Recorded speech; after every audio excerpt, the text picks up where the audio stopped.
पत्नी बनाएंगी तेजस्वी को मुख्यमंत्री। केरल में तेजस्वी ने सेट कर लिया है प्लान। राबड़ी आवास भागे भागे पहुंचे नीतीश। बिहार की सियासत में तेजस्वी यादव को मुख्यमंत्री बनाए जाने को लेकर चर्चा महागठबंधन की सरकार बनने के साथ ही शुरू हो गई थी, लेकिन बिहार के मुख्यमंत्री नीतीश कुमार अब भी तेजस्वी यादव को वो कुर्सी नहीं सौंप रहे हैं, जिसके लिए चर्चा ललन सिंह की चल रही थी कि महागठबंधन की सरकार बनाने में ललन सिंह ने लालू प्रसाद यादव से एक डील किया था। उस डील में ये चर्चा हुई थी कि तेजस्वी यादव को नीतीश कुमार अपनी कुर्सी सौंपेंगे और वो खुद इंडिया गठबंधन को देश भर में मजबूत करने के लिए अलग अलग राज्यों में प्रचार प्रसार करते हुए दिखेंगे। लेकिन महागठबंधन की सरकार बनने के 1 साल के ज़्यादा हो जाने के बाद भी तेजस्वी यादव को वो कुर्सी नहीं मिल पाई है, जिसके लिए राजद के समर्थक बार बार आवाज़ उठा रहे हैं। इस बात की चर्चा खूब हो रही है कि आखिरकार तेजस्वी यादव बिहार के सीएम कब बनेंगे, तेजस्वी यादव बिहार के सीएम की कुर्सी पर कब बैठेंगे और बिहार का विकास करेंगे। इतना ही नहीं, राजद ये भी आवाज़ उठा रही है कि नीतीश कुमार को अब अपनी कुर्सी त्याग देनी चाहिए, तेजस्वी यादव को वो कुर्सी सौंपनी चाहिए जिस कुर्सी के लिए 2020 से लेकर अब तक तेजस्वी यादव ने कई बार प्लान बनाया, लेकिन वो प्लान लीक हो गया था। लेकिन अब देखिए, चूंकि 2025 का चुनाव नज़दीक है और 24 के चुनाव में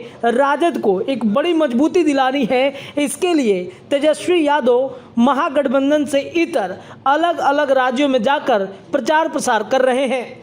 बीते दिनों तेजस्वी यादव केरल पहुंचे हुए थे, वहां पर एलजेडी पार्टी का आरजेडी में विलय करा दिया और वहां पर तेजस्वी का प्लान सीएम बन गया। अब जैसे ही इस प्लान की चर्चा नीतीश कुमार को मिलती है, भागे भागे सीएम आवास पर तेजस्वी यादव पहुंच जाते हैं। देखिए, बिहार के डिप्टी सीएम तेजस्वी यादव कब सीएम बनेंगे, इसकी चर्चा बहुत दिन पहले से ही हो रही है, लेकिन तेजस्वी ने 2025 से पहले ही एक ऐसा प्लान बनाया है जिससे नीतीश कुमार टेंशन में आ गए हैं। देखिए, बिहार में आरजेडी ने एमवाई के जरिए राज किया है, तो केरल में तेजस्वी यादव ने सीएम प्लान तैयार कर लिया है। वो सीएम प्लान क्या है, तो केरल का जातीय समीकरण आरजेडी के मुफीद बैठ रहा है। ईसाइयों की आबादी की अगर बातचीत करें तो 18% से ज़्यादा है और मुस्लिमों की आबादी 26.56% है। दोनों मिलाकर करीब 45% है। ये वोट बैंक कांग्रेस नेतृत्व वाले यूडीएफ माना जाता रहा।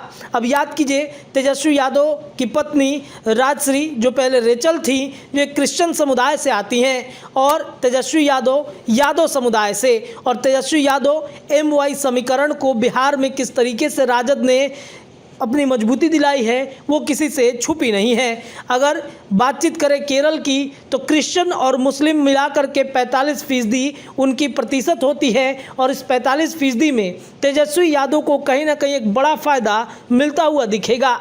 तो राजसी जो क्रिश्चियन समुदाय से आती हैं, जो क्रिश्चियन वोट बैंकों को कहीं ना कहीं तेजस्वी यादव अपने पाले में कर सकते हैं। और मुस्लिम एक वोट बैंक की अगर बातचीत करें तो मुस्लिम समुदाय राजद के साथ तो है ही। तो इस प्रकार से तेजस्वी यादव ने केरल में पहुंचकर प्लान सीएम तैयार किया और जैसे ही केरल में तेजस्वी यादव को मजबूती मिली, वैसे ही नीतीश कुमार को टेंशन हो गया और राबड़ी आवास पर भागे भागे पहुंचकर ललन और नीतीश ने सीट शेयरिंग का फॉर्मूला एक बार फिर से लालू प्रसाद यादव के सामने उछाल दिया है। तो क्या 2025 के पहले तेजस्वी यादव ने अपनी कुर्सी के लिए सिक्योर प्लान कर लिया है और कुछ बड़ा खेल करने की तैयारी में तेजस्वी यादव जुट गए हैं। अगर ये वीडियो पसंद आई और वह बिहार के राजनीति और बिहारियत से सरोकार रखेनी तो सब्सक्राइब बटन दबा के चैनल के सब्सक्राइब कर ली।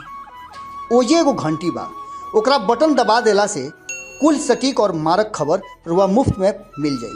अगर रुआ पत्रकारिता के हमनी के नया प्रयोग में सहयोग कर चाहतानी तो ज्वाइन बटन दबा दी। पेटीएम नंबर नोट कर ली 9386816700। धन्यवाद।